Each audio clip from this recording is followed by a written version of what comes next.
another planet? Is Janet from another planet? Is Janet from another planet? Is Janet from another planet? Is Janet from another planet? Is Janet from another planet? Is Janet from another planet? Is Janet from another planet? Is Janet from another planet? Is Janet from another planet?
Rated TV MA-LSV. It contains strong language, sexual situations, and violence. It is intended only for mature audiences. So today is a special day, and I hope all of you are having a great day. My name is Bruce, and this is my shirt. I love this shirt. It's our Vatican wear for the resident of Pennsylvania Avenue, and I hope all of you are doing well tonight. Good God, Janet, you look gorgeous tonight. I'm going to see the strippers. Giggity. That's all I can, like, I'm sorry. I'm jiggly. It's bad enough that, like, we're good friends. Occasionally bad thoughts enter. Doesn't help. The wife is like, if I was dead, would you ever try to date Janet? I'm like, shut up, stop that. And I'm like, stop. Down, boy. This is not good. That's how you wake up a demon. And she's like, what do you mean? And I'm like, and she's like, you really are attractive. I'm like, of course. Who wouldn't be? She's beautiful. She's funny. She's funny. You understand that? And she's like, I get it. So anyway, hi, chat. Janet, you look gorgeous tonight. We're going to probably focus on you a little bit, but thank you. Janet is the epidist for tonight. She is the one that started this entire one. And she's like, you need to see the full Monty. I'm like, hi, baby girl. Also in the chat. Thank you for stopping in. Hold on, Hale. Our young friend from the mitten of the north, the peninsula of Michigan that points to the North Pole. Also in the Great White North, but not quite so cool as it should be, is the crafting gamer sitting in his hobby room. That lucky man. It's hot. Yeah, I swear I was second. Yeah, I know, right? So this is an interesting comment. I doubt the lads would hold up as well today as they did then. I think you're right. I think this movie completely would blow away a modern audience or a modern performance of it. Yeah, I do too. I think it's especially all the things that the men were dealing with in their lives, everyday lives. Everybody can, I think every person on the planet can understand where they were, in their mentality of, you know what I mean? Mm-hmm. Where they are. I mean, they all lost their jobs. They all worked at the steel mill. One was their boss, and they're all out of jobs, and they're all trying to figure out a way to get a new one. And they're walking home that day, and they see a poster hanging on the wall, and it was the Chippendales or whatever. And they were talking about all the women going to see it, and they were spending 10 quid a person to go in. And they started thinking about it, and it was like, dang, that's 10,000 quid if we can, rope them in. Yeah, if we can sell enough tickets. So they were like, what if we could do it? They were like, well, can you dance? Can you dance? And so that's how it all started. And they were just trying to think of a way they could get some money in their pocket to pay off their debts while they're still trying to find a job. So I just thought it was great. I loved it when I first saw it. I loved it last night when we get to watch it together. And I know that it was really hard at the very beginning because it took a little while to get revved up, but they had to set out what the characters were all about and where their dire straits they were in. And there is a few issues that you wouldn't want to use this now in today's society about his son tagging along with him, but the fact that it's a boy and they were taking him with them to steal steel girders and do other things that they really shouldn't, the dad, because the thing is it was all about the character arc for the father because he was like immature, didn't want to know how to hold down a job, and he just was not a serious kind of guy.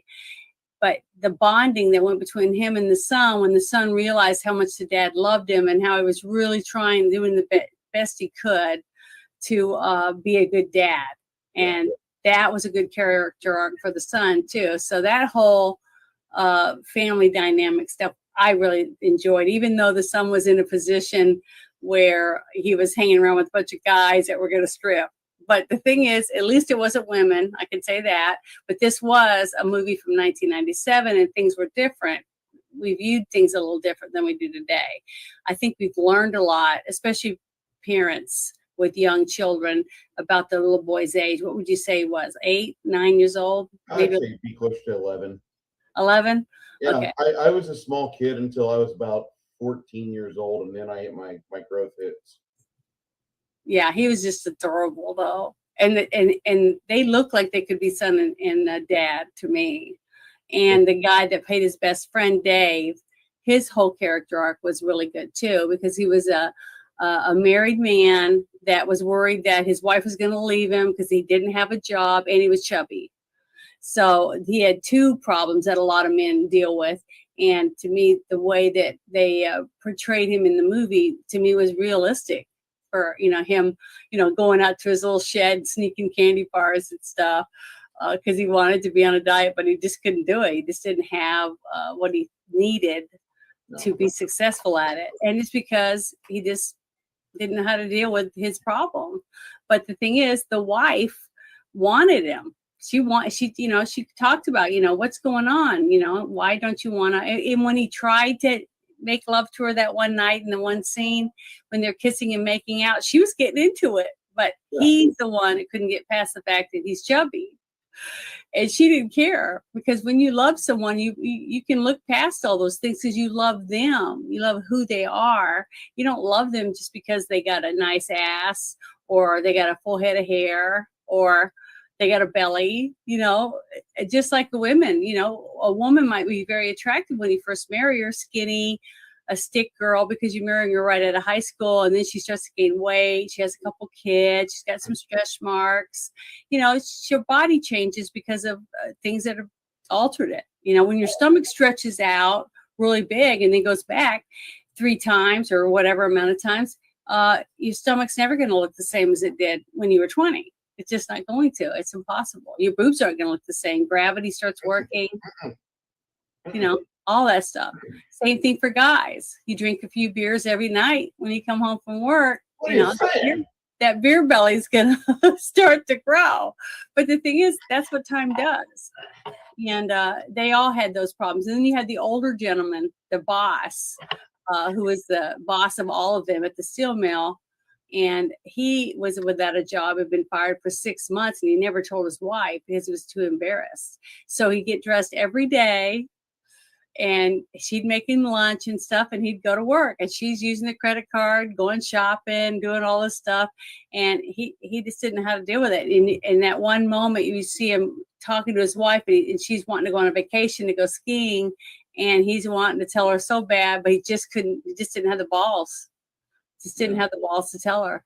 So, because he was too embarrassed. So I loved how they went from each one of the characters, and the other young man, the trumpet player from the band, and his mother being very ill. Initially, when we met him, he was not in a good place. Yeah, he was going to commit suicide. But they made it comical in a way, but the thing is, they tried to show you the desperation in each of them's lives and how each person dealt with the desperation of not having a job. And so many people, that's one of the reasons why I brought it up to watch it, is because I'd seen it, and all of you guys that came to watch it with me in Discord were all thinking it was going to be like Magic Mike. And I said, no, this is nothing like what you guys are thinking it's going to be. Yes, they do strip at the very, very end for the full Monty to make that dough that they need, and their characters all developed. They arced. They achieved a goal in their life to show that they could follow through. They could plan something and work side by side and accomplish something. And I just love that. I just love for this movie, and especially that it's a British movie too. We hadn't done one like that, so I thought it was great. I just loved this movie. So what did you think about some of the characters? And I know that you weren't thrilled at first to watch it. It's definitely a movie that my fucking sound is off right now. It's not off. It's just not right to me, and I'm seeing some problems here. Let me reboot this. I'll come right back. Hold on. But if any of you hadn't seen this movie and you're a guy, it's not what you think it is. It's not a movie about men stripping in front of each other and things like that. The whole thing is a story about best friends, and then as they work through some problems they have because of their job loss and their family problems with their wife or their child, or some of their other friends or their parents, and paying their bills and having things repossessed, all those things, or hating their bodies. All those things are all brought up in this movie. And I really liked it because I think it really does show the inner workings of men and how men hang out together. There's one scene that I really liked, and it was where the one older gentleman, I think he's in his late 50s, something like that. He's the one that's married and didn't tell his wife that he hasn't had a job in 6 months, and they're going farther and farther in debt, and she's charging like crazy, buying stuff, and he's having a really hard time not knowing. He just knows everything's about to collapse, and he doesn't know what he's going to do about it. So that's the reason why he decides that he wants to go ahead and try to strip for one night to try to make $1,000 to help pay some of their bills. And the funny thing is that he's in the house, and they're all decided, okay, we have to strip in front of each other so we can feel more comfortable, because when we see each other, when we're on stage stripping, we've got to be able to strip in front of other people and not act like we don't know what we're doing, because we're ruining the show. So they all start taking off their clothes down to their underwear, and somebody knocks on the door, and so he rushes and tries to put his clothes back on, the other ones hide. So all of a sudden, these guys come in and they start to go take his TV and repossess it. And he's like, why do you have to take my stuff or whatever? And then all of a sudden, all these guys in underwear come out of the other room and they're like, put it back down. So I just love that scene, because the men stood up for their friend. even though they were wearing underwear. So that showed me that they cared more about their friend than they did about being embarrassed and being seen by other men in their underwear. I thought that was just really good to me. I liked it. The first half of the movie is very boring as hell for me. I understand you live in a place that's seen better days. I'm from Decatur, Illinois. Do you want to get in my car and I'll drive you 1,000 miles to a place that is one empty building after another in the industrial districts, commercial districts? You can see our abandoned mall in Forsyth. I can get you a guided tour. And at the end of the day, we're going to have a choice between corn dogs and 7-Eleven gas station food. You want that? Yeah. So I don't go to Illinois much. I try to stay away from it. No offense for those of you that live there, but I want to wall it off and fill it with water. That's where I was born. So the place can just eat a dick. But the entire movie, it felt too close to my existence. And for $2, Mr. Hungar, the Starvarian, for $2 says, I love this movie. It is a good movie, and it talks about them stripping and stuff, but the movie is not a stripper movie. And that's what I tried to explain to people. It's about a bunch of guys bonding over all losing their jobs and trying to get new work and make a few dollars to help get caught up. One wants to get the money so he can keep his kid because he was about to lose any rights to his child because he couldn't pay the bills. And then another guy was losing everything. He was losing his house, everything he owned, and he knew his wife was probably going to leave him. So each of them had different reasons why they wanted to join the stripper team. And when they did the whole thing with the in the warehouse where they were interviewing people to be on the stripper team, and they had the black gentleman come in hoarse. All that scene was just really, really good. I thought it was funny. And then they got the other guy that supposedly when he took down his pants and they're like, can you dance? And he was like, no. And he goes, well, can you do this? No. Well, can you do that? And he was like, no. And he goes, well, what can you do? So he goes, well, I got this. And he undid his pants and dropped his pants, and all of them were like, because he must have been hung like a horse. I mean, I don't know. These guys have that. It's a combination of envy and I feel for you, bro. I just thought it was funny as heck. And the kid, too, the little boy's expression when he saw the guy, it was just, I just thought it was very well done and very tasteful, considering what this whole movie was supposed to be about. You didn't see anything besides their bare butts. You saw their bare butts at the very, very end of the movie. But besides that, the love scene that he had with his wife, even the stuff that was in the bathroom and at the club, there wasn't anything nasty. It didn't have. You didn't have to see any nasty shit. You saw the guys running around when the cops came in, when they were doing their dress rehearsal in front of the niece and the mother and the sister and everyone that was all on the couch to watch it when they were performing. Oh my God, it was so good. They did a good job at being awkward, portraying like they were awkward in front of people, not knowing, like kind of robotic and stuff. It was good. I thought they did a really, really good job. Very believable.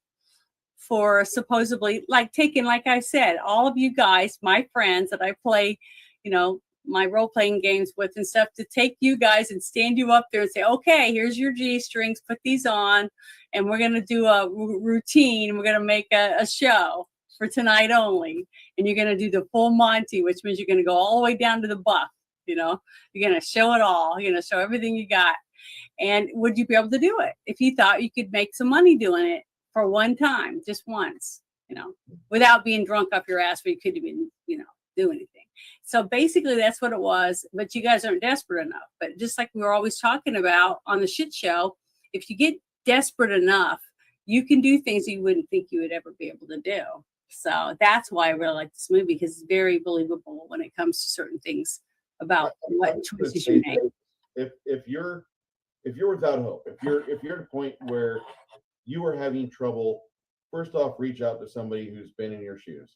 There's plenty of us mentors around that have been at a point where we're like, fuck, I'm at a point where I can either work at a gas station or I'm at Walmart as a janitor. Uh-huh. What would I do? and I've been there. So if you're like in that same spot and you're wanting to know how you can get to where you can be comfortable, Mhm. I can point in a direction. You may not like it. It involves work. It involves you having to do stuff.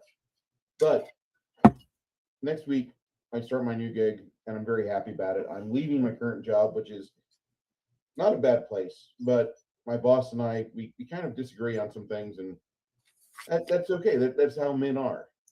I found a place willing to pay me a lot more, so that's just how it is. But did you see what Flatey? I think it was. Oh no, it was Travis said this sounds like a ladies' movie. It really isn't. Mhm. It really is not. Yeah. It's not just for women. It's more for guys, really. It's a bonding movie for men. I really think it is a bonding movie for men, but it doesn't have the same amount of charisma as, say, another great bonding movie. The what was that Greg Daniels film we watched? The Harv Presnell and Greg Daniels, and they were up in the Uper. The one about the dad. Yeah. Yeah.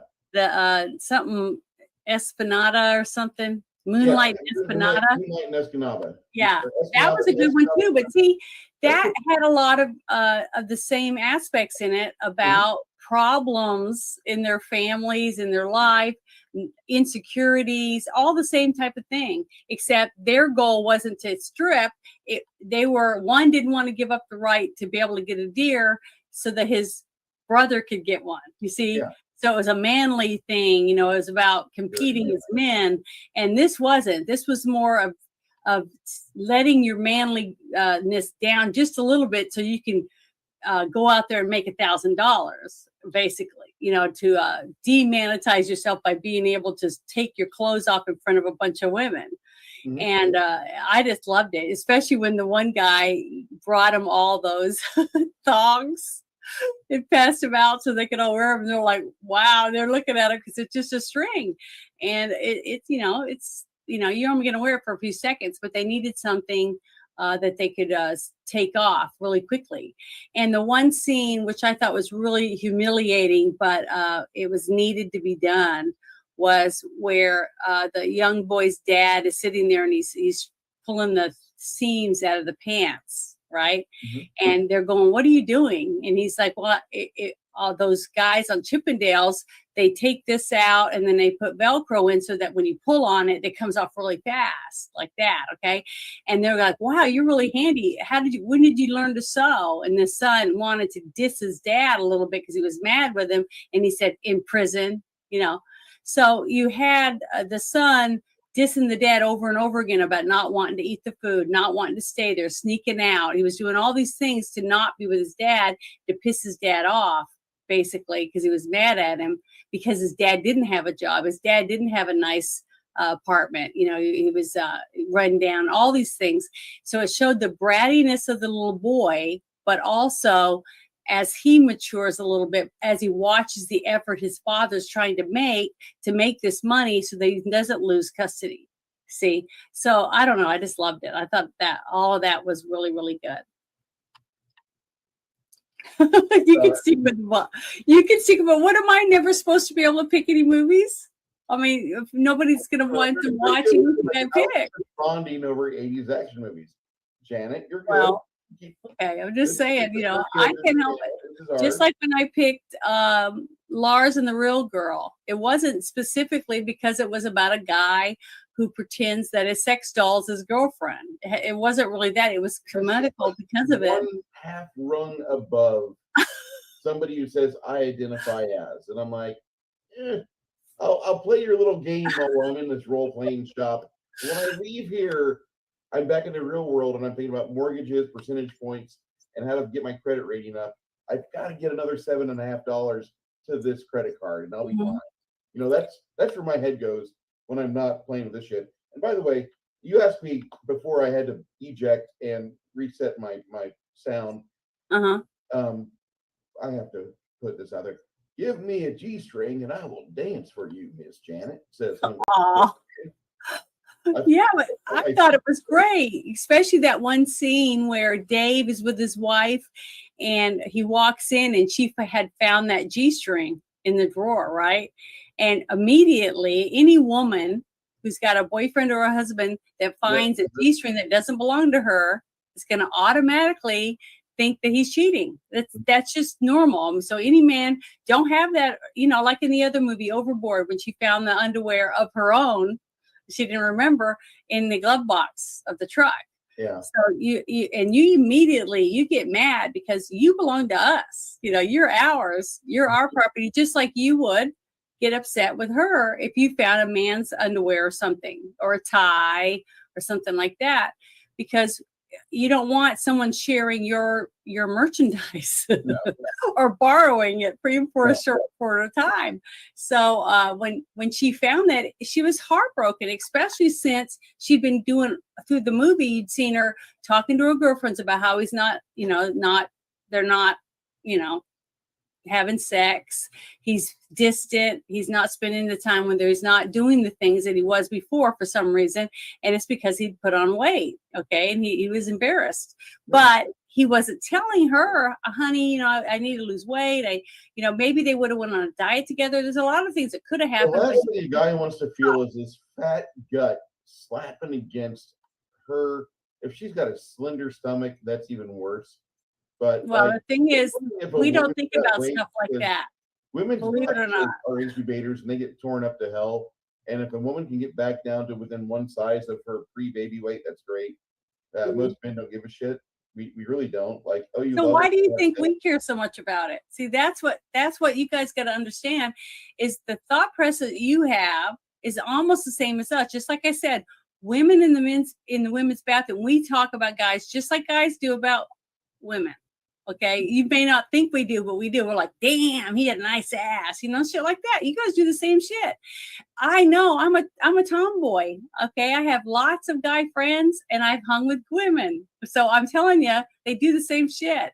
So we're really not that much different about things that we think about, especially when it comes to sex, things like that. We want it. We want sex. I mean, we don't walk around probably not every 5 minutes going, oh God, I'm horny.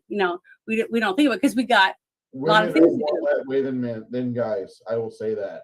Because we got to clean, we got to cook, we got errands to do. So we have to fit it in, but we're also thinking we can multitask. Men seem to be like, I know women that bounce their fucking thigh on the seam while they're cooking, standing up, and they stimulate the bean. Okay.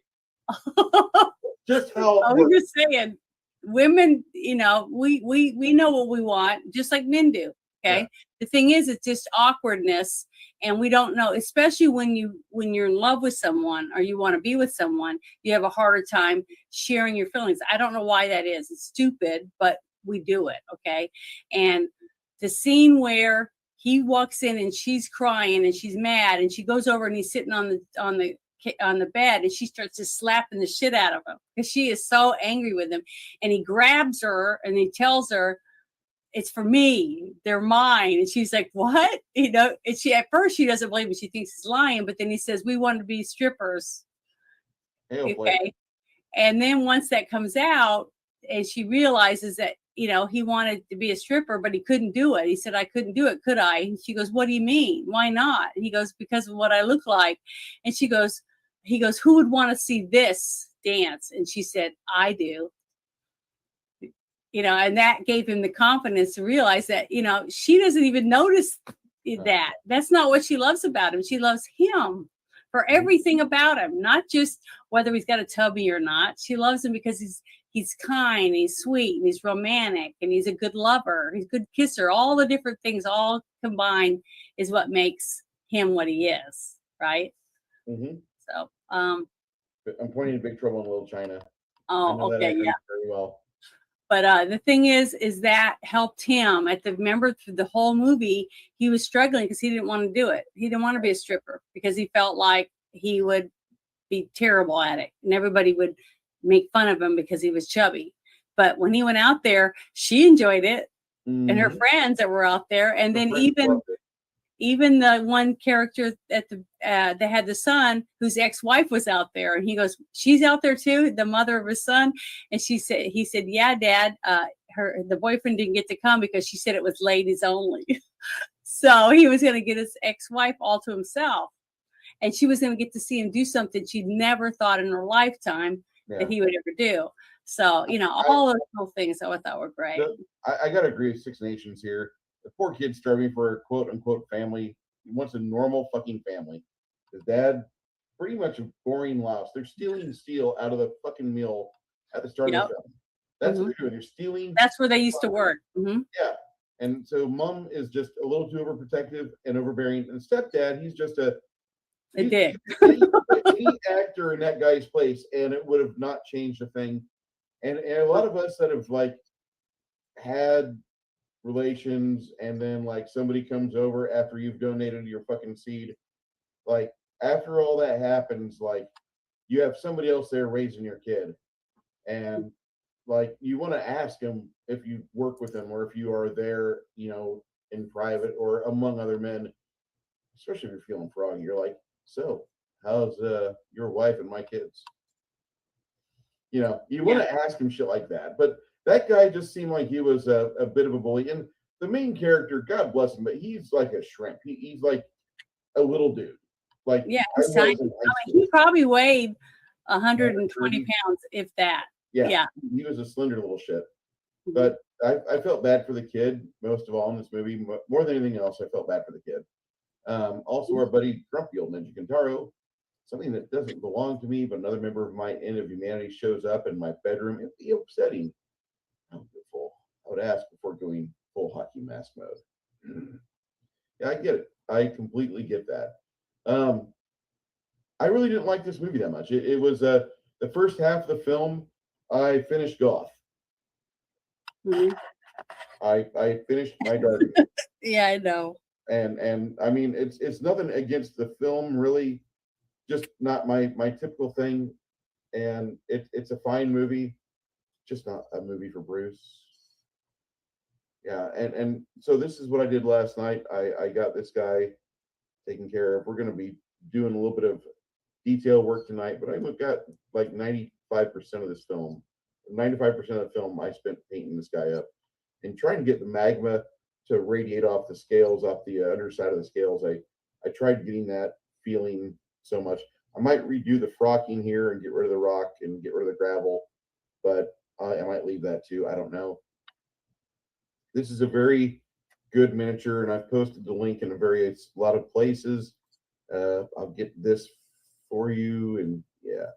If you guys want this dragon for yourself, so you can work on it for you, and I recommend everybody be a hobby painter. There it is. That's where you go get Goth.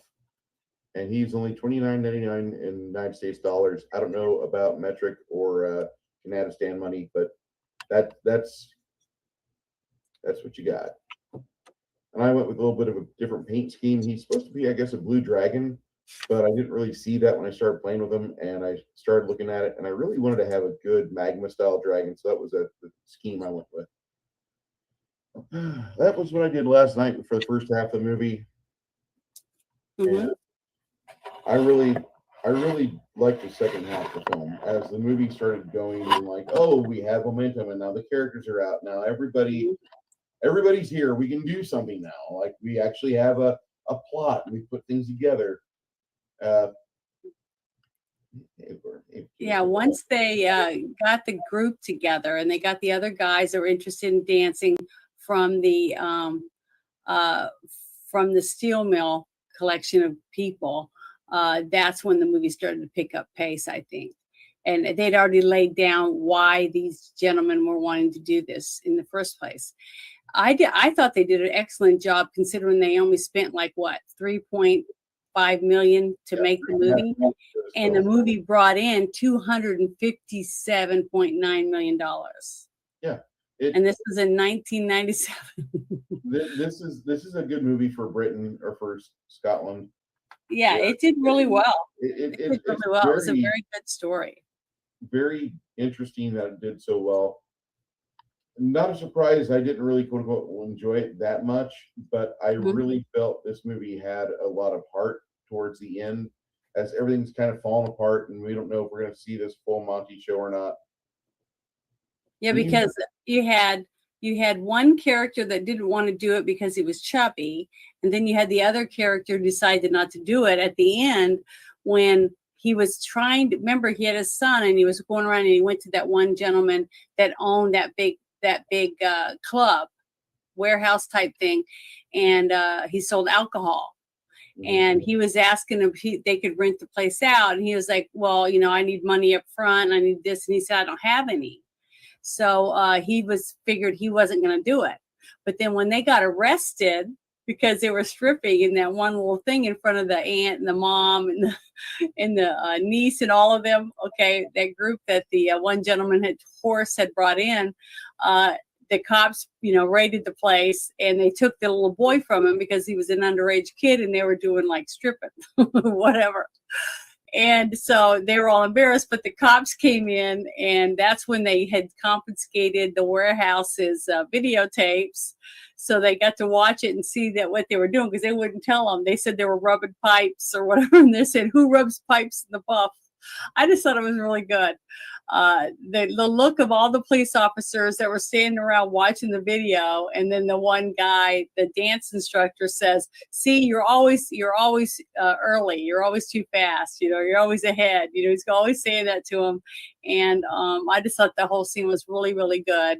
And that after that happened, that's when everybody in the town started talking about them stripping, but all of them had decided they weren't going to do it, and they all went back to trying to find jobs. So you had the one guy go to the bank or go to the unemployment office, and he's in line, and he's like, and she said, well, have you had any work, paid or unpaid, since this date? And he went, no. And she said, that's not what I heard, because she knew that he was wanting to strip, and she was interested. Yeah, I'd like to see you strip, that type of stuff. So I just thought it was really cute that all the different people were, the women were coming up and saying, so you're going to strip? And, what sets you apart from the Chippendales? And they said, because we're going to go full Monty. And that's when the word of mouth started going around. We need to sign up and watch these guys, because they're going to actually take it all off.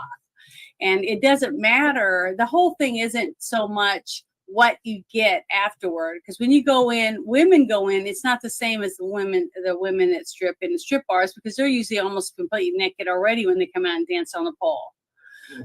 The strippers for men is they come out, they play a really good song, and they're wearing cool outfits like cops, mostly uniforms, because women love men in uniform. So they'll be like police officers. It's all mental. That's what I said. It's all mental. It's what we're whipping up in our imagination, thinking about later. I'm going to give you a hint to life here. If you've got a significant other, doesn't matter, wife, girlfriend, whatever, you live together, you together, sometime surprise an RP session on her. And I don't mean break out your miniatures and dice, although that would be great if my wife got into that shit, right? But no, yeah. Anyway, what you do is you come home and you have on an impersonation cop badge, a fake cop jacket, and you put some cuffs on the wife, and then you cuff yourself to her, and you have fun. Mm-hmm. Or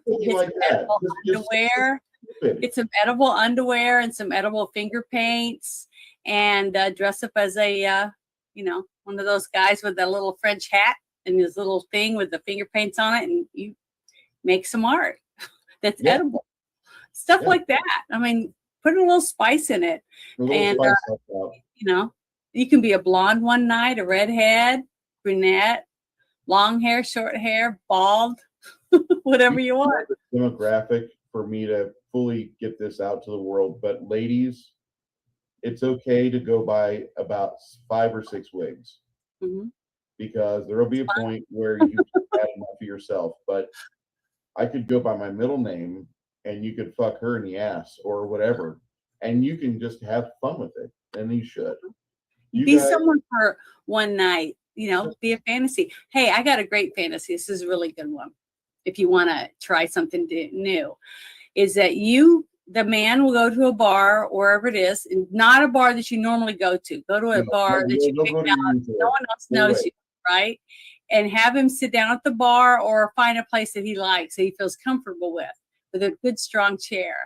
Then she comes in a long jacket or whatever, with nothing on underneath, maybe just underwear and heels or stockings or whatever, or maybe a bustier, who knows, whatever you feel comfortable with. Go in and walk around, and then just walk right up to this gentleman that that no one else knows they just saw him drinking the drink. You walk up to him, and then you just sit on his lap or whatever you want to do, because sometimes being in public with a little risqueness makes it really good. So when you get up and leave, they're all going to say, damn, what a lucky guy. That's all they're going to be thinking about. But everyone's going to notice it. And go home, and who knows what can happen. But the thing is, it's fantasy. Role playing is a good thing for any relationship. Yeah, but the thing is, it's like sampling something different, but you're not. It's all imagination. Yeah. So it's a silly game. You never know what you're missing until you try it, right? Good night, Mr. Hungar. I hope you have a great evening. Get some rest, my friend. Thank you for coming. Bye. Yeah.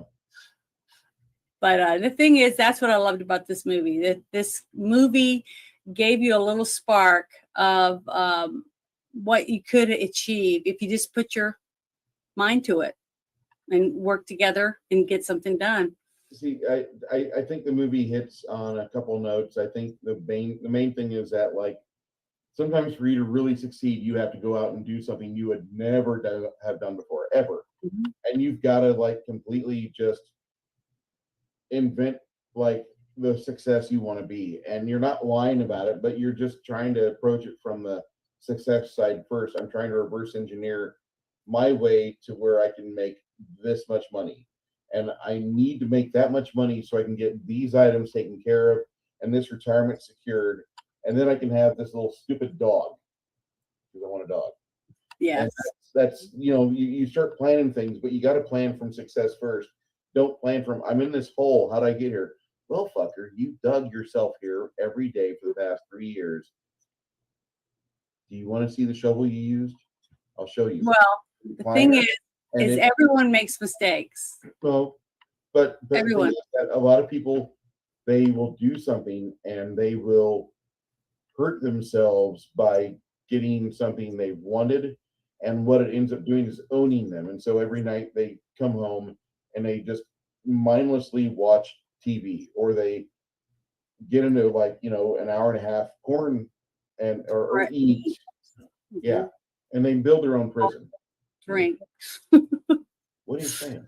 So what I'm saying is, it's easy to get into a habit, but you can get into good habits just as easy as you can get into bad habits. Like me, when I go 4 days without working out, my knee starts to hurt, or things like that, because I hurt my knee when I was 16. I broke the clutch off of a motorcycle on my knee, and ever since then my knee hurts, even when I was really young.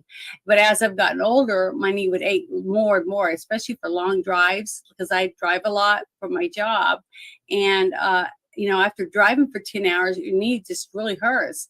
So I try to work on the elliptical, do low impact workouts, but it's really made a difference. It really does make a difference. But the more you do it, you feel good. You realize, man, I got more energy.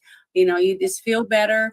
And then it becomes a habit. You just like, oh, I got to go work out. It just pops in your head and you remember it. And plus, I like going to the gym. Now I have stuff here at home, but it's boring.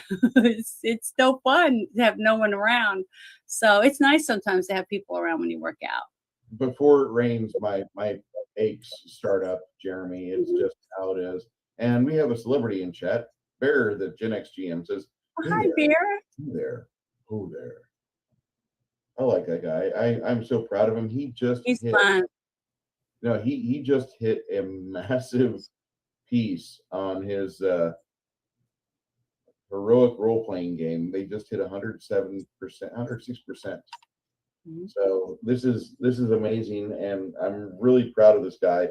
He's just another one of us, but he's put his pen to work and he started doing the thing. He followed through. Yeah, He followed through. and So you are finally doing that with your game yeah. by getting people to play it. So this he's back. I backed it only at the $50 level right now, but this is 106% funded. That's great. That is so freaking great. And for those of you that don't know what I'm talking about, Mm-hmm. let me post this because this is going. I hope this game reinvents the superhero RPG because it should. I've started to look at it. It looks really good. It reminds me of the 90s table sessions with my friend Cecil and all of his comic books and his living roommate Mike. That's a situation that kind of could get weird, but it was very interesting. I'll just say that. He starts going around the room. Thank you, sir. We're very proud of you, Bear. Keep it up, and it's okay if you listen, Bear. We're men. It's okay if you fuck up. Just get up, keep doing stuff. Keep doing stuff. That's all there is. So, yeah, the old injuries they come back to haunt you on a daily basis. Mm-hmm. It's amazing. This movie just kind of shows you that these guys got out of their comfort zone and they went and did something they would have never done. Their lives probably were broadened or at least given a little bit more exposure, not just punningly, but they probably got a chance to actually become somebody for at least 2 weeks in town. People were like, I can't believe that guy showed his dick the whole party. He showed his dick the whole auditorium, and it was nothing but women. Well, honestly, he seemed like he'd done it a few times. You know what I mean? He didn't seem shy at all, but it could have just been his personality. Yeah. You know, some people are they don't have a problem showing their bodies. Other people may seem very outgoing, and then they're like, I can't do it. You know, that whole thing. So it's everybody's different, but that's what's good about the movie. It shows the bonding between the guys from losing their jobs. They had that in common. They were all guys. They had that in common. And the fact that they all wanted to make a few dollars. So they worked a little harder to work together to be able to achieve this goal. And they listened to each other, like when the dance instructor was trying to tell them to do this, that, and the other to make a straight line, right? And then they couldn't do it. They just kept stumbling and falling, and they took the belt off and were slapping each other. You know, it was just so uncoordinated. And then the one, Dave says something, and then the horse says something, hey, why don't we try it this way? And then the dance instructor's like going, what? You know, and he hears it. He goes, well, try it and see what happens. And then he does this, and then they right in a straight line. They were able to do it. So sometimes hearing it from someone else or the way that another person might say it is enough to have it snap in someone's head, and then everybody understands what's going on. So I don't know. It just I just like the way they work together and the way that they were able to achieve their goals through their friendships too. So like when the young man from the band's mother died, and that's when they decided to go to the services, you know. So they were still following through his friendship, you know, after they saved the one guy's life, you know, because he was ready to end it all because his life was so bad. So even though their life sucked, his life was worse. So it can always be worse than what you really think it is, because there's a you're lot like, of times there's a lot of times whenever you're going through things, you don't really know what's going on in other people's lives, but you'll have to persevere. You'll have to do your best to beat whatever demon is trying to beat you at chess that day. But it's noticed by your friends. Your efforts are noticed by your friends, and they will be impressed with you just for trying something, just for putting that effort in to not let it eat you alive. And that's something that so many people fail to connect. They don't understand. Like when you are facing something that is going to crush you and you're not really wavering from it, in fact, you're kind of holding fast to your beliefs, your convictions, and you're not letting it get the better of you. I mean, it's kicking your ass, it's wiping the floor with you, but you get up every time and you're like, I'm not going to let you fucking beat me. And you keep doing that. Your friends will see that you're putting effort in where a lot of other people with less pain tolerance, with less dignity, they would Mhm. roll up the carpet, they would pack the furniture, and you'd be like, okay, I guess I'm beaten here.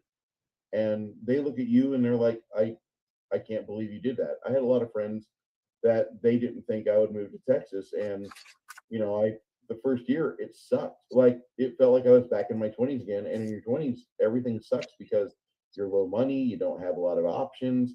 And I was putting my life together. I was working at a call center, not really doing well. And yeah, I wasn't being respected by the call center because I kept getting this assignment to sell this crap that was just a bunk product. And God bless them, they're still open after so many years, but I don't know how. But they sell internet advertising, which has shitty SEO, and I don't see how they still have a business. But I went and I decided one day that I wasn't going to be broke anymore, and so I just kind of asked around, and I said, I'm in Corpus now. I'm new here. And a friend of mine said, well, what do you got? I said, what do you mean? She's like, what do you do? And I'm like, I can do a lot of things. She's like, can you park a truck? I said, yeah, I've got a CDL. She's like, what? And I'm like, I've got an A-class CDL. What do you mean? She says, what the fuck are you still doing here? And she just drives me down Refinery Row. And then my cousin heard about this because she tweeted about it. And she's like, don't let him apply. And I'm getting ready to go apply at one of the big plants there.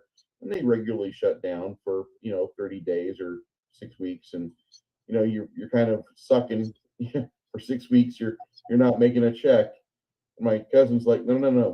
My company wants to hire you. And I'm like, what? And she's like, you've got a CDL. I should have asked you this.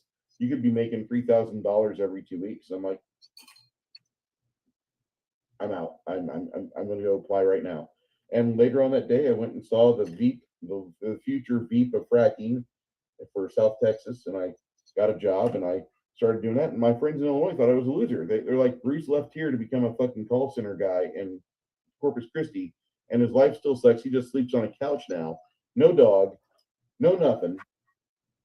He does have his game on Saturdays, and finally, it took me being absolutely unhealthy and just ready to, like, what the fuck is there to do? Because I'm sitting for way too many hours, and I know this isn't healthy. I know that at the end of the day, at the end of my life, I'm going to be looked at like you were a fat fuck and you did nothing to change it. You just took a job where you sat all day. And then my cousin, she says, get over here, we'll hire you.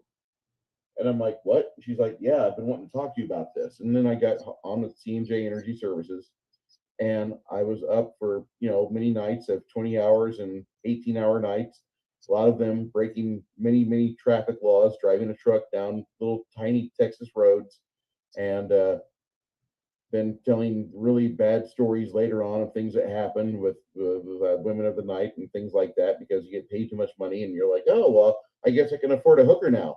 And you have stupid ideas like that. But I had to go and hit bottom. And that's what it was for me. Like, there's other people I know, they love working call centers. They do really well with that. And they have a resume of like call center work for 25 years. There's a lot of people I know that do really well with that, or at least they are comfortable enough to where it's a job that they can go into every day for 8 hours and go home and voraciously rip apart a project of theirs and come out successful. And one of those guys is in chat or was in chat, and that would be this guy right here. He's done a lot of good work over the phone for many years. There's nothing wrong with that. He brings a dignity. He brings a real dignity to his work. But even more so, he brings a real dignity to the friends he brings around him. And there's places out there on the web that, like, you can get swamped with negativity, but Bear and Mages And a lot of people, there's a lot of guys out there that, you know, if you need to talk, like they're there to help you. They're there to make sure that you don't fucking do something stupid, like say, you know, paint the ceiling like Kurt Cobain. You know, you don't want to do that. You know, life isn't that bad. It's not, you know, life sucks. It's hard, but you know, don't take life like a dick. You know, you've still got tomorrow. You've still got some things you can. So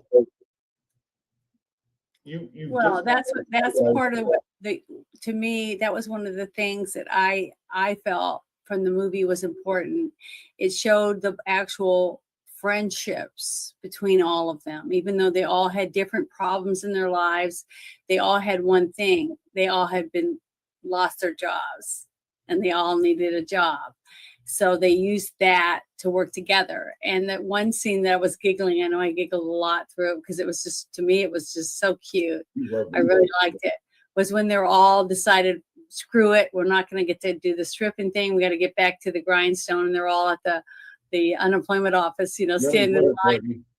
And then the music comes on, you know, hot stuff.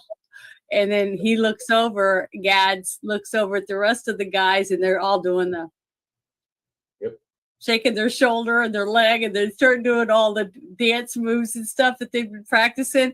And it was just so cute because you can't help but have stuff like that happen when you practice. Just like I said, it becomes a habit. So now from them on, they're always going to, every time they hear certain songs, they're going to start want to dance to it simply because of the power it had on them now, because of their bonding. You know, they're bonding with the music and with each other and learning something new together. To me, I just like that a lot. I can see so many men that it doesn't have to be, dancing to learn how to strip or whatever for one night.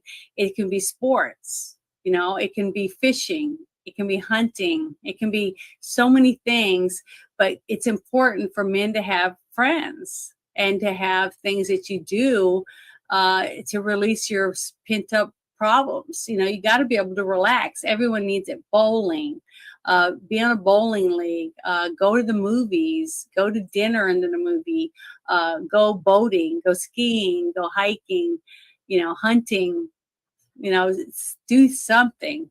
It's just not good for you. Just go home every day and just sit there. And you know what? It doesn't cost anything to go walking.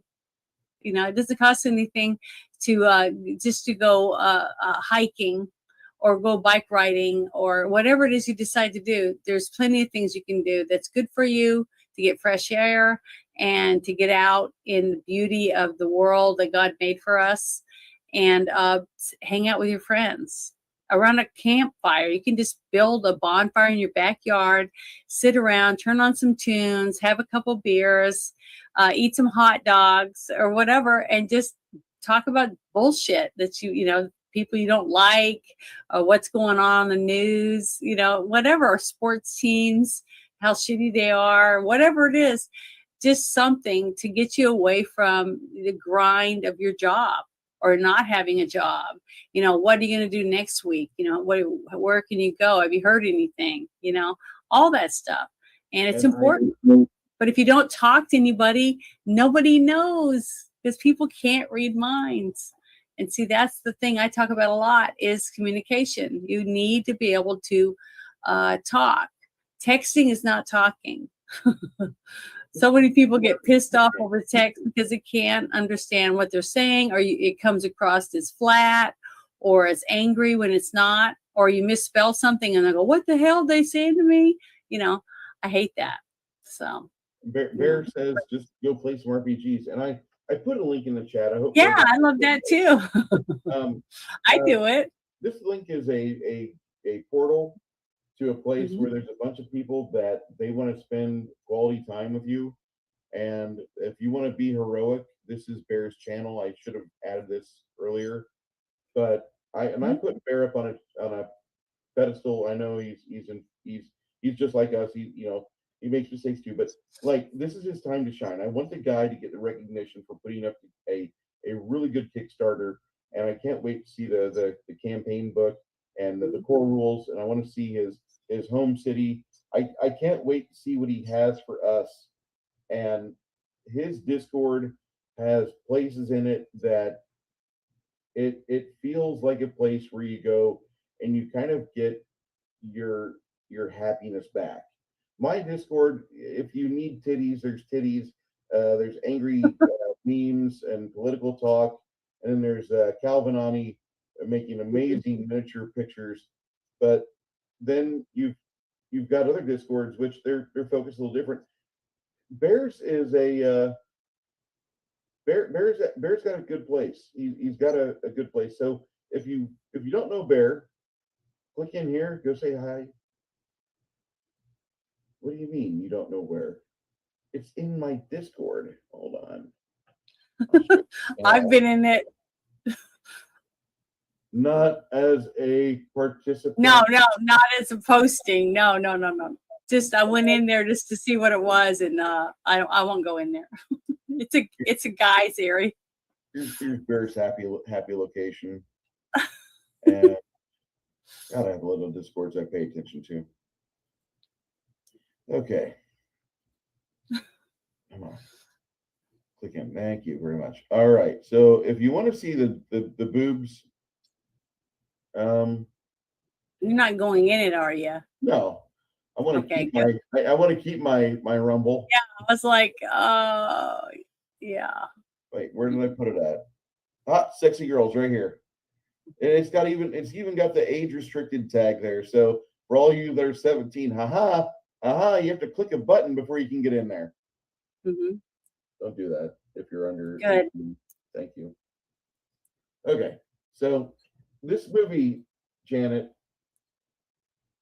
Oh, Mm-hmm. Bear's like, I am not in your Discord. Please give me the link.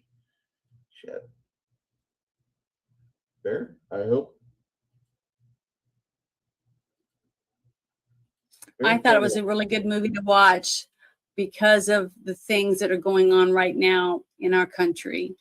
Well, yeah, And not just in our country, in other countries, about people losing their jobs and relationships breaking up due to not having enough money or fibbing, not telling the truth, sneaking around, doing things that you shouldn't be doing, either because you're doing drugs or because you're drinking or because you're cheating. There's just so much bad things happening. And that's one reason why I thought it was be a good movie to watch, because I figured I've seen so many of my guy friends that are going through so many bad things right now. And it makes my life seem better when I'm able to help or get my friends to feel happy for a day, or I don't know.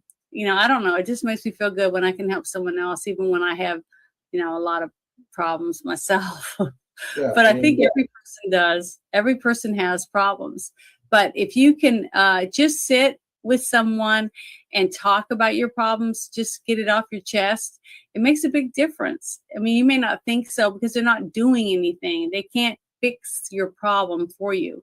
But having someone can listen and not judge you and not say, I told you so, or whatever crap. Just listen and know they're still your friend. Even after they hear all this bullshit, they still want to be your friend, because one day it's going to be reversed. You're going to need someone to listen to you. And if you don't ever listen to anyone, why would anyone listen to you? So that's how I look at it. Our dirty campaigner, Flady, has reposted the link into the chat. For those that do not have their heroic book yet, thank you, Flady. Mm-hmm. Good. Looking forward to that. This movie wasn't bad. This is not a bad film. It's just not a movie that I would have normally been like, hey, let's watch this with friends. Not exactly my first go-to. I would have probably rather picked something from like the Riff Tracks library and gone there. I think I can stream that. I think I can put that in Discord. I've got some really good Riff Tracks movies, but this movie's all right. The last half of the movie really worked for me. The first half of the movie was boring, slow, and I really did not like the main character. I still don't like him too much at the end of the film, but at least he's got an understanding of how to make things work. I don't know, Mhm. like if at the end of the film, like there was like they were all offered jobs as like the Scottish version of the Chippendales or what. I don't think that really happened. I think what just Yeah. happened is that, like they just roll credits and this movie ends. However, there is a series on this movie now. There's a Mhm. series of I television never watched the shows. series, so You have or no? no, never watched it. To me, why would I want to add to that? To me, they were successful by just finishing and doing the full Monty. That was what the story was about. And I just didn't see how they could make a series out of that. What if they keep stripping, then that wasn't the reason why they did it. You see what I mean? So I wasn't going to watch anything that I thought was going to add to that. You could be like every 20-year-old girl I know. Oh, I'm just doing it to get through med school. And 10 years later, she's still there. Tuesday nights, 2 for 2 on the dance. Well, it's just like I've said many times before too. If you want to quit, drinking, you gotta let go of your friends that drink all the time. I mean, that's the only way you're gonna be able to do it. Quitting the smoking, you can't hang around with people that smoke all the time. You got to give yourself space away from people that help you with your bad habit. And if you want to step away from that bad habit, you have to step away from those people for a period of time until you're able to do things on your own, even when you're with them. I must be different because I quit smoking in the oil field. And there, aside from breaking things and setting things up, there's really not a lot you do when you're in the oil field. So the majority of my time was spent with a monitor or tablet Hmm. and just kind of like regulating things away from the machine the last couple of years. And the first year I smoked pretty heavily. And then a friend of mine kind of told me, he's like, hey, listen, a lot of these guys don't like you. I mean, most of them don't really care that they don't care where you're from, but you don't value the life here. And so they don't have a very big, give a shit about your life either. But Hmm. if you smoke all the time like you're doing, you're gonna die. And they'll be like, fuck that pendejo. And you'll be like, okay. And he's like, seriously, you want to piss him off? I mean, you seem like the type that lives in spite pretty well. I'm like, sure, let's go for it. What do I got to do? He's like, quit smoking. You'll be healthier. You'll be able to do stuff, and you'll be surprised. I'm like, okay, cool. So I pretty much quit smoking right then and there. I still pick up a smoke like every 3 to 5 months at most. Yeah, I quit smoking a long, long, long time ago, and I never thought cigarette smoke smells bad. Mm-mm. I still don't. I think cigars smell really good. I think pipes smell good. The only thing that I think stinks is ashtrays. Hello, You know, Pinochet's helicopter tours. This so man is a Chad. This guy is a Chad beyond level. I mean, look at that name. Pinochet's helicopter tours. I love it. Sorry. I used to so love it, but I what? quit just so I could be healthier. And the people I had to work around, I'm like, I'm gonna quit smoking just to piss you off. I'll be here in 5 years. So So, what rating would you give this movie? ooh. Well, it's not a bad film, all in all. The Hmm. acting pretty all right. The script is very weak in the front. I just have to say that if you want to watch a movie about male strippers, Magic Mike might do it for you a little better. Well, this isn't really about strippers. See, that's Oh, the thing tell people. This isn't a movie about strippers. It's about some friends that need money that decide to strip to try to make a few bucks. That's I all think it is. I They're think that's not how the prequel, professionals. You can tell by looking at them. that's how the prequel to Magic Mike started off too. I think um, No, the Magic prequel, Mike was a troupe of strippers, and they recruited a young guy yeah. to be a stripper. That But they were all strippers. That's what so they did professionally. there's a prequel story somewhere, and George Lucas will write it, and we'll see it in 20 years. But Well, the thing is that I'm going to give this a score of 8, 80% or 8 stars, basically, because I think it's got a great. I think the story is a good story for all the characters that they evolve throughout the movie. They start out on the worst end and they end up on the good end. They all learn something throughout the film. I thought the director did a great job at showing us what it was like in a time where a lot of people had lost their jobs and the economy wasn't very good. And everybody was struggling because there was a lot of people that didn't have, money. They didn't have an income.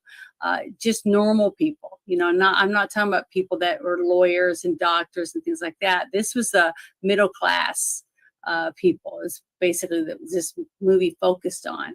And it gave you the point of view of men. Okay.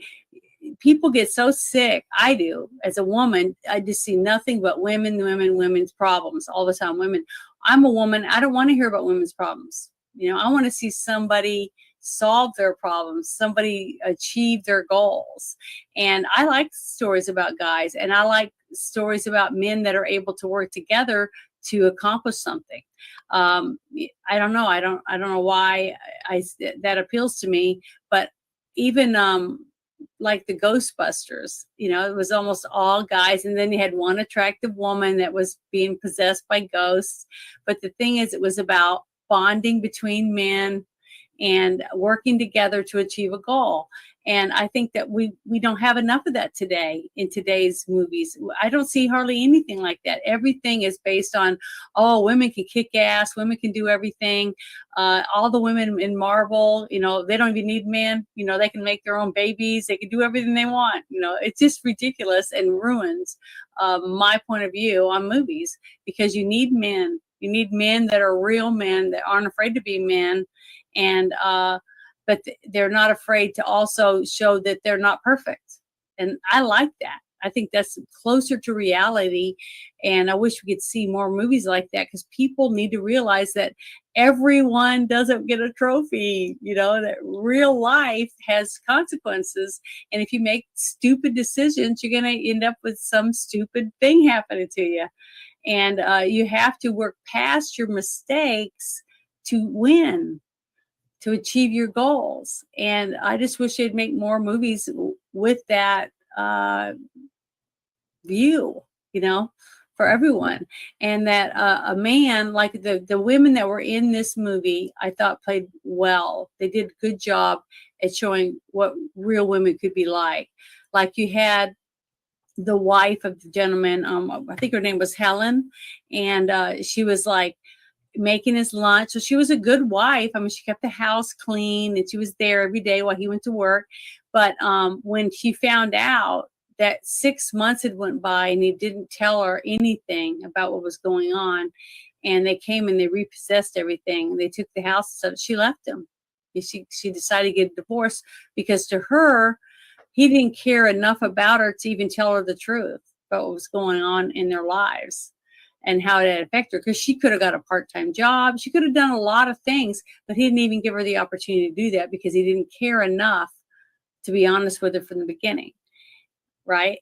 Mm-hmm. And so that was a good character arc. And then you had the other woman that had a job. She was working, and her husband he didn't have work. He'd lost his job at the steel mill, but she was still working more hours, which the husband probably was depressed about, because he would go in there and see her talking to other employees that were men. And all he could think about was that she's going to leave him for someone else, that type of thing. But instead of telling her, I love you and I don't want to lose you, what can I do? See, that type of thing. He just turned his back on her. Like when he'd kiss her and they'd make out, and then he would just roll over. And she was like going, what's wrong with me? Why is he attracted to me? She's putting it all on herself when it was all him, but she didn't know that because he wouldn't tell her nothing. See, that's what I'm saying. Communication breaks down and it breaks relationships. I just love that about this movie. To me, it was I know I do that all the time with all these movies, but the thing is, you can learn stories, because you got to remember, a person who sits down and writes a script, they're telling you a story and they're putting it in a form to where it can be put on film.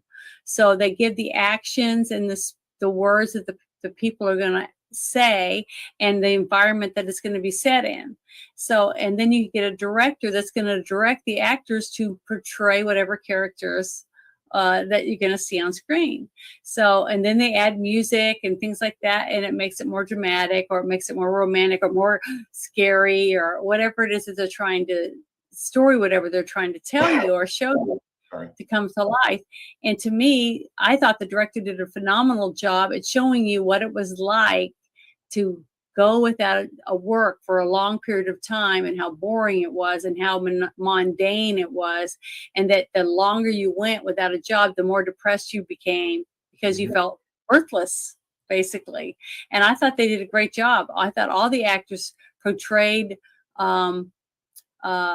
people trapped, in a environment that they didn't know how to get out of.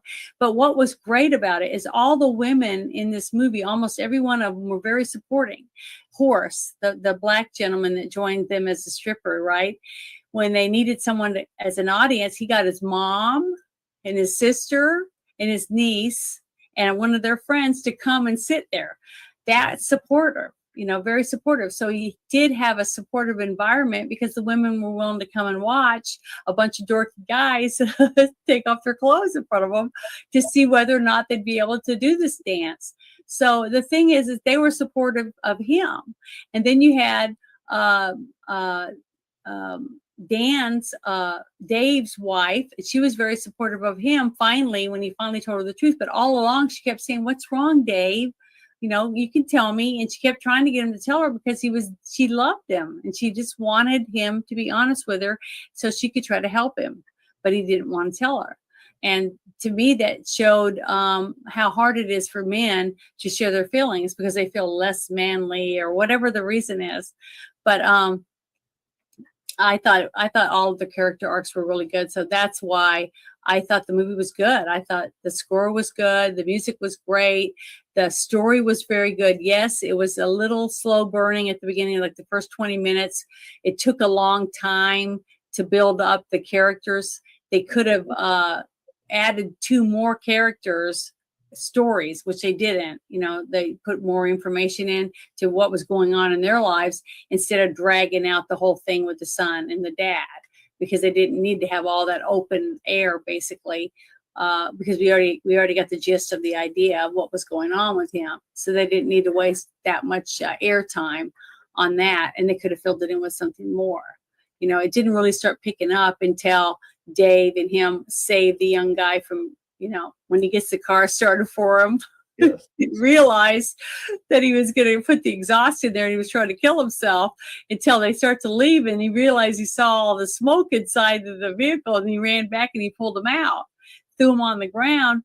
And then he got pissed off, when he realized his friend was trying to kill himself, and then he picked him up and he shoved him back in the car, because it made him angry. And that's when the guy was like, he started fighting, trying to get out, because he didn't want to die. So it was a good thing. I mean, the whole thing was a learning experience, and it showed the guy that wanted to kill himself, thinking his life was worthless, that he had someone that cared enough about him to save him, right? So there was just a bunch of good character arcs in there, very good stories in there about bonding between men, and then how important it is for people, everyday people, to have someone to confide in, and why that's important. Because all of this stuff that's been going on with COVID and thing has separated so many people and so many families, and so many people died by themselves because they weren't allowed to be with anyone else. So we should cherish the moments that we get to be with everyone, even if it's for 15 minutes a week or whatever it is. Focus on it. If you're going to see your dad at the nursing home, or your mom, or whatever it is, don't sit there on your phone the whole time. Sit there and talk to him. Have a conversation. Make it meaningful. If you guys have your thoughts on this movie and you want to talk about it, you want to give your scores, pop them up. I'm going to read them. Okay. Mm-hmm. Well, there, I gave you my reasons why I'm giving it an 8, because I really thought, it was very slow in the beginning, and there was a few little things that I would have made a little different, but the overall story that it told, and showed us, and it had a great ending because they achieved their goal. And then you don't see any junk or anything. All you see them is their little butts, and they're holding their hats up in the air in front of a bunch of cheering women that are having the time of their life, getting to see these guys do the full Monty. And I just thought it was a great ending. Well, Grumpy Old Ninja says, I too give the full Monty an 8 out of 10, because the movie's about regular people finding a way to make ends meet in a funny way. And I can see that value. I just wouldn't rate it so high because of that. And I think the crime is the opening act. It's just really, really slow. That's the only real problem I have with this movie. I didn't realize that Alan Rickman was offered the role of Geralt, which was the best buddy, the fat guy. And Danny Boyle was offered the chance to direct the movie, but he was like, this script sucks. He turned it down. Was not impressed with the story at all, says the IMDb trivia. Now, yeah, funny because there's this movie was set to face off against the Titanic at the Oscars later on, and it's kind of interesting how that happened. Tom Wilkinson was supposed to play the part of Lovejoy in Titanic, but he chose to play Geralt in this film instead. The two movies competed for Academy Awards at Best Picture and Best Director next year, which I thought was pretty impressive. This movie's not bad. It's just not in my like. I got to see this again. It's not a No Country for Old Men. Okay. But good. Yeah, because it was nominated for Best Picture. Yeah. Seriously though, I rate the film an 80%. It ain't no Uncle Buck redemption arc, but it shows an average Joe going to their limits and succeeding regardless of how life throws at him. And it wasn't as glamorous, but it shows what a man can do when he knows his limitations. A man's got to know his limitations. Okay. It's normal. This is normal Britain. This is kind of like, what you see when you pull into Portsmouth, or if you go up into, Newcastle on Tyne. It's like that. Yeah. This is a 5.5 or 6, says Flady. It's a fun popcorn movie. I'll rate it a little higher than that. I'm going to give it a 61 out of 100 because I want to make sure you guys understand. I give it a full 3 out of 5 stars. I don't think it's like an amazing, this is not Phantom Menace level of like fanaticism. I think this is a good movie. This is a good way to showcase like what Britain fought through in the 90s as all the crap from the globalist economy started to bleed through, and this is the price we have to pay. You want to have cheaper stuff? You want to have a globalist economy? Well, fine, get rid of your stores, get rid of your pharmaceuticals, get rid of your manufacturing districts, and you are going to be known as a making things. What? Stop making things. It's the fastest way to ruin an economy. That's the problem that we are living in now in Western society, because we've offloaded those jobs to somebody else who's willing to do it for cheaper. And that's great, but if you value your community so damn much, pay the guy in the steel mill his due to get the steel out of that mill. That's I'm willing to pay extra for quality. I think a lot of us are, and we're willing to like, okay, well, I guess the next couple nights it's going to be rotisserie chicken because I want to make sure that I can afford whatever item I need. I really want this AR platform. I really want this AK. I want this Century Arms gun. I want to make sure that people like, little Justin across the northern border, I want to make sure he shits his pants when he thinks about big strapping Texans with throbbing cocks. I want him to shit his pants. I want the old ghost of the Japanese generals to be like, there will be a gun behind every blade of grass. Yeah, I want you to live that fear. That's what I fucking want. That's the America I want. And I think, a lot of us are wanting to have things, and we need to remember, like, well, we have to sacrifice. And that's something a lot of people don't want to do nowadays. They don't want to sacrifice. They want to continue being comfortable. And this movie teaches you. Well, we've got a government that has been pushing live off of us instead of going out and live on your own. So, yeah, Help is on the way. If you have a kid that lives with you and you don't teach it to read and write, you don't teach it how to add money up or how to, have a collect money or save money or how to spend money, properly so you can save some of it, you're going to have a person that constantly is broke, that can't keep a job or any of those things. And that's what I'm seeing. We're seeing more and more people like that. And then you also have companies that don't want to pay people, so they hire all part-time employees so they don't have to put benefits out there or anything like that. And then you have them bringing in, I've made a couple videos myself about they don't want to have cashiers. They just say, well, everyone, you're paying $10 for a roast, and you're paying this much for eggs, and you're paying this and that, whatever. And then you got to go and you got to also check yourself out. Instead of paying that girl or whoever it is or that gentleman as a cashier to check you out, and still pay the same price for the roast and the bread and the eggs, or whatever it is you're buying. So basically, would you like to round up? Would you like to round up and give some money to charity? We've got a charity where like there's puppies with gnats in their eyes and they're feeding on the eyes.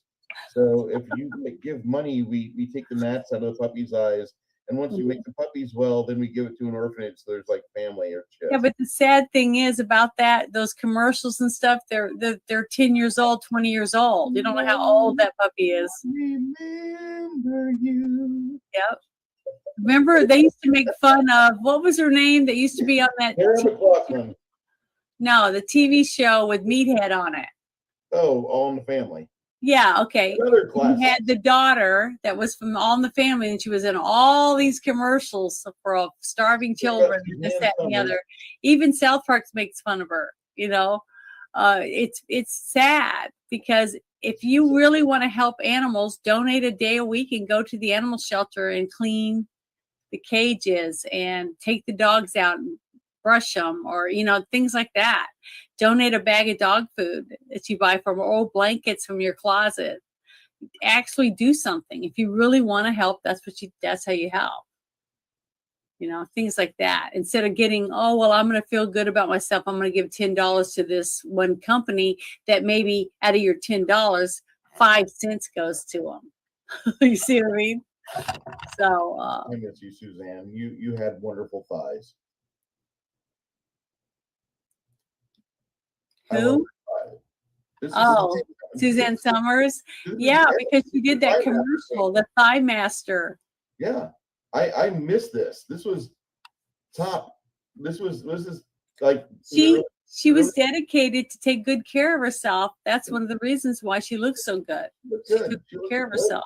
I just wish that she had a better surgeon, because this shit looks like a potato off of a fucking. Well, the sad thing is that as women get older, they have people say, try this, try that. And they go in and they think that they're going to get rid of, all the wrinkles or whatever else. And, sorry. And that's sad. They get talked into it by doctors. Just follow science. And they pay them too. So this is a good movie. If you see this movie available, if you've never seen it before, I do recommend watch it. If you want to try a European movie, something If you've already seen Snatch and every other Guy Ritchie film, if you've already seen, if you've already watched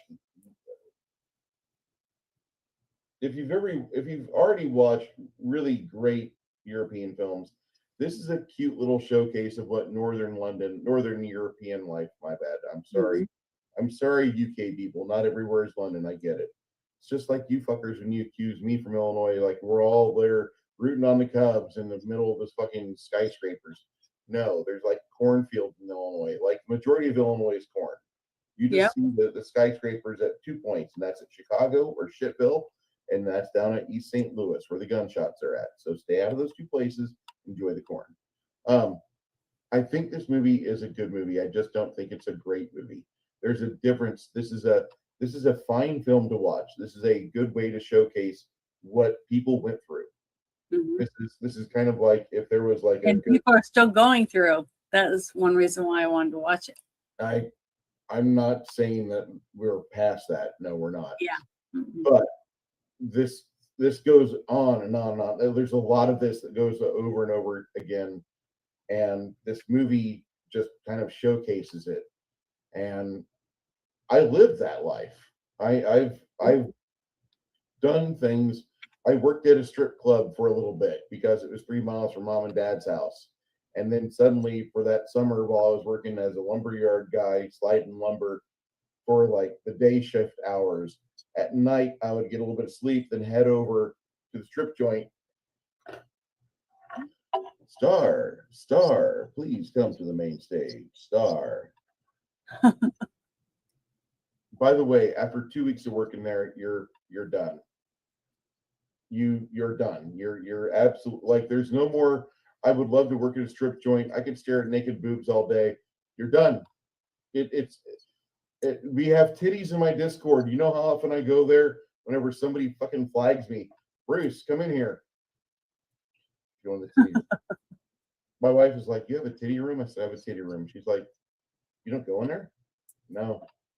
If I need something, I go to a Bing or Google search. But my friends they think they know me, so they put things in here like that.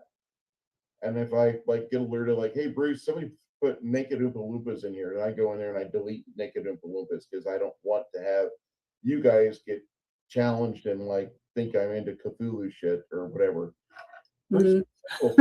No, let's get rid of the Oompa Loompas. Get rid of them. I posted in there. You did, but I kept it because it was that girl that I can't stand from Twilight, and I'm like, I just wanted to see what you guys thought about a woman trying to be sexy, but dressing as a guy. she still looks like she's 12, but now Yeah. she's dressing like a guy, Yeah, she's dressing like a boy. She looks like a little boy. a little boy. Yeah.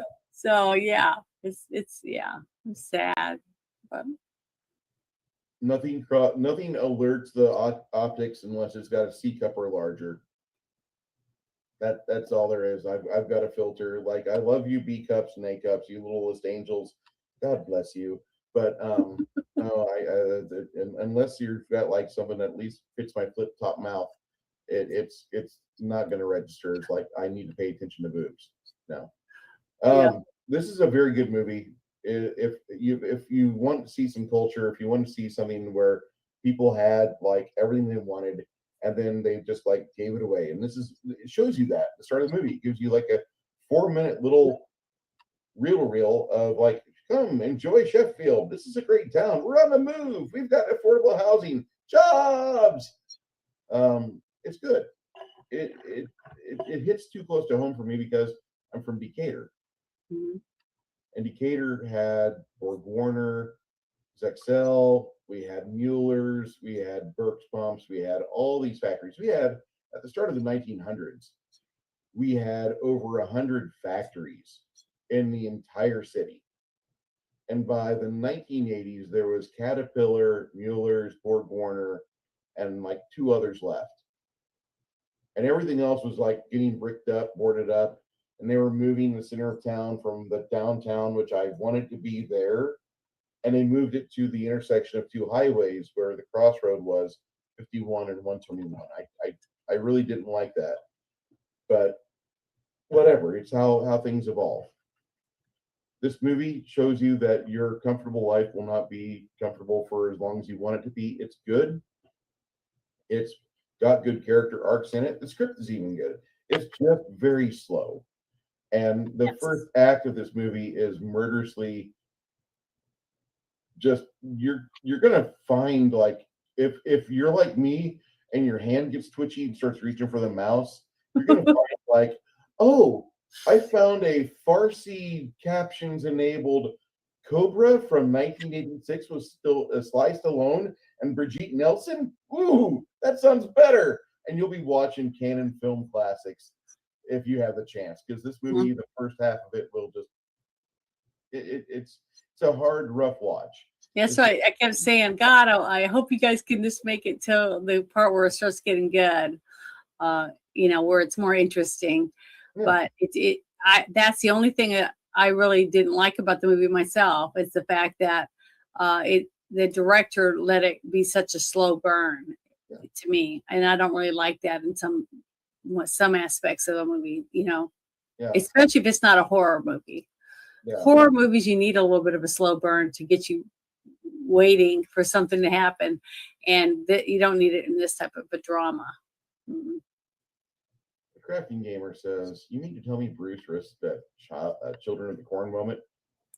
I lived in the middle of a cornfield. I don't know how else I could put this to you. When you go to Latham, Illinois, you're surrounded by corn and scarecrows. There's nothing else, my friend. There's the sound of a distant semi-truck, which if you're hitchhiking can take you far away from corn. Yeah. Generally, corn is still a scary concept for some people. For Grumpy, it sure is. I like this movie. It's a very it's too slow of a burn for me to say I recommend it highly, but if it's on, watch it. It might impress you enough to where you want to see it a second time. I won't, but it's enjoyable to the point where you can see a good dad try to do something good. Do I appreciate the fact that he drug his son throughout the entire movie and the kids there at the end watching all 6 men show their stuff? No, I really didn't need to think that. Like, well, he didn't go out there with him. Remember, he was backstage. He was backstage, but he was involved with about every step of the way. And I can appreciate a dad that wants to get his son involved on business. Like my boss drug his son out when the son was gave him a shovel and said, "This is." Well, I wouldn't say that was going to be his family business. No, the son. Well, I guess your family jewels are your business. So yeah, but in a way, that is right. He drugged the son around to see the family business. Yeah, and I didn't appreciate the kid being like the kid should have been more of a background character or more like away from like all the dancing dudes, because this movie isn't like a pedo alert. There's no cheese pizza here. Now, if they had made the son a little older, like 13, that would have been okay. I don't feel yeah. So like 11. I'm just saying something like that would have made it a little better. If they were to make it again or try to rewrite the story or whatever, I would want the son to be a little older. So I feel you. Yeah. Yeah, and this is something that we need to keep in mind for us people that are wired on Canon film classics. Films from the UK are not as fast paced or as frantic as Hollywood. Yeah. Now, next week, I don't know when or how we're going to record it, but next week I have planned, and that's always a fun thing. What do you have plans for, Bruce? I want to talk about Star Trek Continues. Yes. We've already watched all 11 episodes, and it is glorious. We will be talking about that either Sunday or Monday. Right now, it's tentative for 7:30 p.m. Probably not going to happen that time. Janet and I will make amends and let you guys know when we will turn on the cameras ahead of schedule, because my schedule changes. And I know for the first week of this job, I work from like 1 a.m. to 2 p.m. every day, Monday through Friday. It will make Bruce a very tired boy, but there is a bed in that room over there, and I'll be happy. And I will get my sleep, and then I'll show up on Saturday and run a game. That's the plan. Sunday, we're going to try to figure out how to do this stream and all following streams. As of right now, I won't be putting any videos of any kind, any posts or live streams at all on my YouTube channel. So I don't have that ability. So that's understandable. And we might be trying out a new streaming service to replace StreamYard, because StreamYard's kind of costly, and we found another one that does 1080p at the free level. So we're going to we're making some changes, whether we want to or not. But that's just the way it is, If you want to do things. We still have a game Saturday. Saturdays aren't changing. I work from Monday through Friday. Yes. from Friday night when I get home, I will find my pillow because I will be tired, and I'll go, and that will be it. And then I'll wake up Saturday morning, go take care of laundry, and then come back and set up everything. That's just how that's going to be. But I'm looking forward to this. Yeah, we'll figure it out.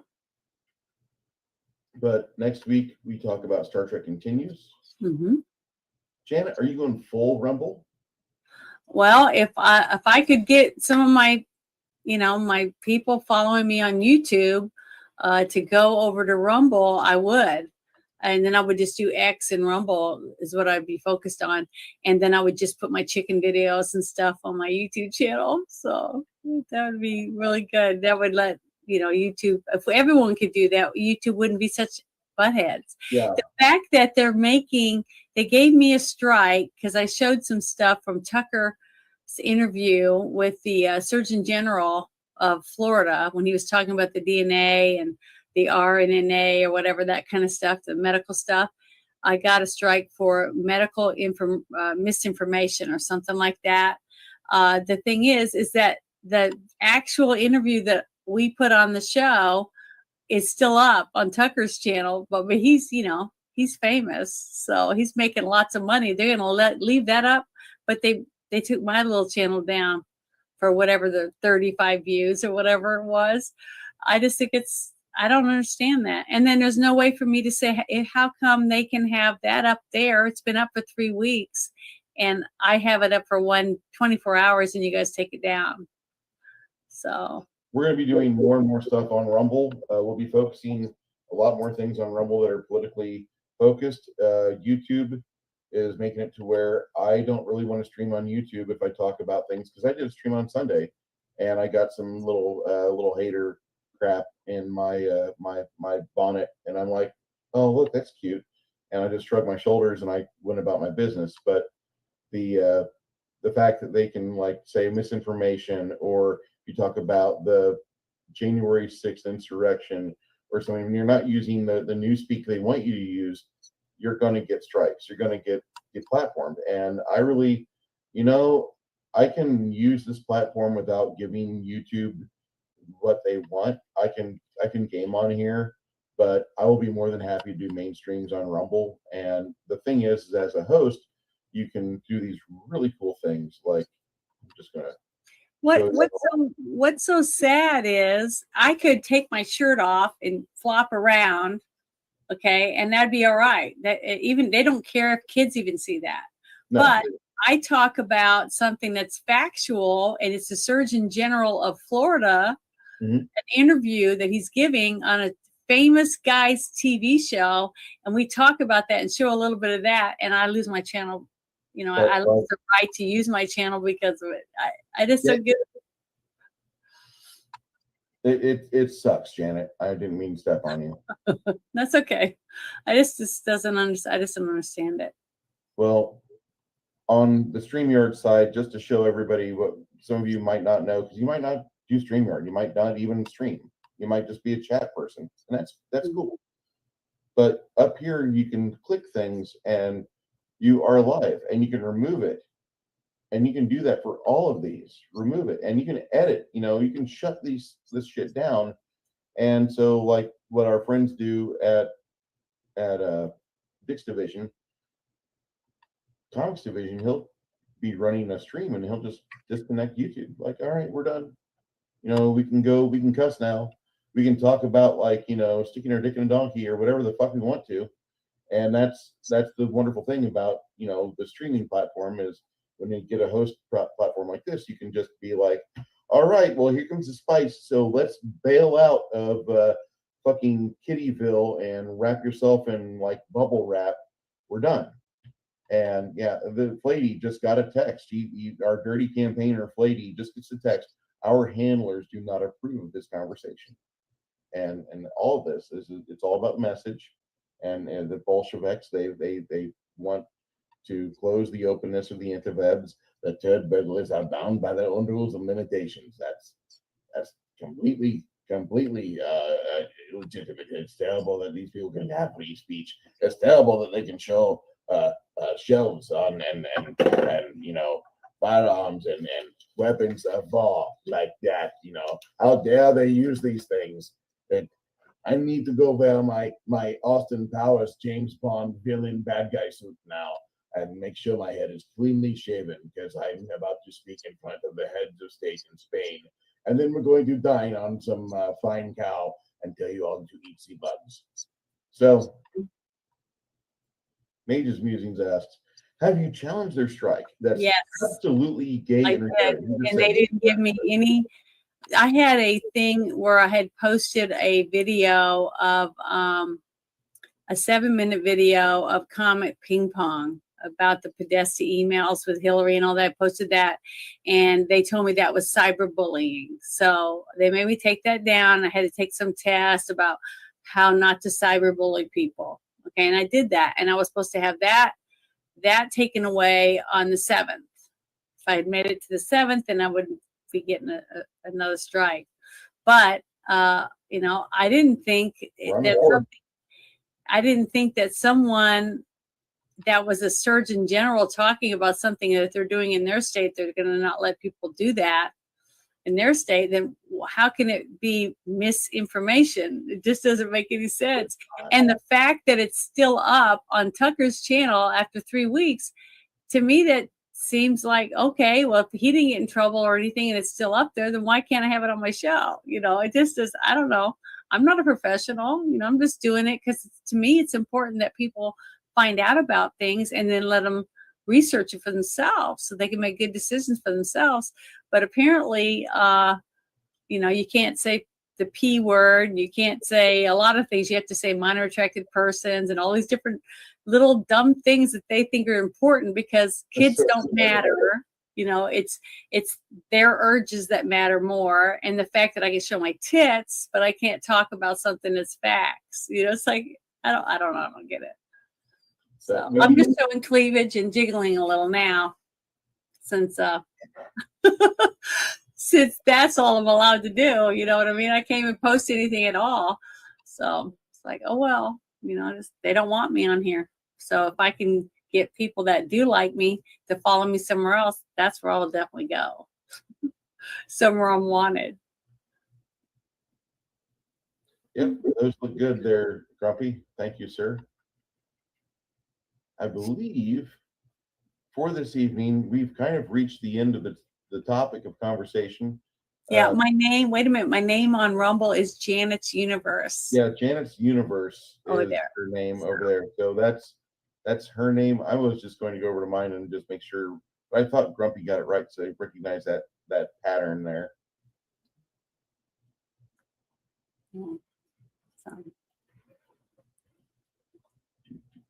But if we all work together and support each other, like every time Wes has lost his channel, I went and re-followed his new channel, stuff like that. But the bad thing is that I really don't want to lose Janet from Another Planet because that's me. My real name is Janet, and I don't want to lose that and have to start off with something else like Jane of the Jungle or something. I don't know. If they're going to be this way, and if I can get everybody that likes me to leave and go over there instead, or just come on his channel to see my chickens or whatever, then I could do that. But I just think it's just terrible. I just think it's not fair. It's totally biased that, one person can't say something, but that person can say something simply because they have more followers or whatever. Or they have I'm just independent. I believe in what's best for our country, period. What's best for people, better decisions, making your own money and getting to keep it, that type of stuff. But apparently they think I should make my whole check and hand it out to other people that didn't work, that kind of stuff. That's their point of view. Yeah. And I don't agree with it. Hi, Summer. Hi, how you doing? Yeah, she's my friend on X. Okay. We're gonna be going because we've hit the end of our conversation, and not that I don't want to sit out and hang with good people, but yeah, there are some other good streams out there, and I do want you guys, if you're going to be up for a while, we've got our friend Clobby is doing stuff. Mhm. He's live. I love Clobby, and I love seeing him succeed. We had some good friends of ours go over to his channel. So if you could just type in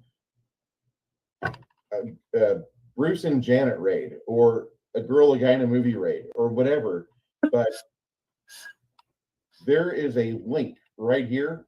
Mhm. Go click on that. Join up with Clobbering Times. He's got his panel there, and it looks like he's got it might just be him with Mark C. And so go in there, talk with them, and they show some really good stuff. They talk about comics. Mhm. And Clobby's Star Trek. Lots of Star Trek. That's more with Rachel. But, Yeah, on Saturday. But yeah. He does a great stream on Monday. And on Thursday, he has the clubhouse open with Mark and Rachel as well. And Mark gets to show off his toys more on Thursday. But go support Clobbering Times. This guy, he's a Chad. He's a hell of a guy. He owned his own comic book shop. And I recommend everybody subscribe to him if you've got a YouTube account, because it's just going to help him out. But the guy, he's got good ideas. He's got a good head on his shoulders. He's not a young kid, okay? He's been around the block once, so he knows how things are. He knows good scripting. He knows how good story beats go. I recommend everybody in here subscribe to him, because he is a fantastic man. For the end of the night, my biggest thanks go out to Hungar the Starvarian for being a continuing channel member, and for my friend Flady, the Dirty Campaigner, because Flady, you don't have to do it, but man, I really appreciate it. He doesn't have a shop anymore, but is he still in Louisiana? Yes. Okay. He's in Louisiana. Used to have a shop, because Nerdrotic talks about how he worked in a comic book shop. Well, Clobby owned his own. Yeah. So he's very knowledgeable about almost anything you can think of when it comes to comic books, and the artists and the cartoonists and the writers. So that's why, if you really love comics and you want to learn something about comics, Clobby's the one to follow. Yeah, I go to him for my Kirby history. Yes. Mm-hmm. Oh yeah, definitely. Everyone, thank you for being here tonight. Yes, thank you. We will be here again next weekend at some point. We'll be doing the stream for Star Trek Continues. Saturday of this coming week, it'll be the normal game stream, so don't worry, Flady and Six Nations. And there won't be a shit show on Friday, since I can't use my channel. So well, wait, we can use your Rumble. Oh, that's right. I guess there won't be one on YouTube. Wait, there won't be one on YouTube. Spicy, come on. Sorry. What I meant is there won't be one on YouTube. There'll be nothing on YouTube at all. Okay. On my part of it, for sure. We'll look forward to it. Thank you so much for being here, everyone. Yeah, thank you, everyone. Have a good night.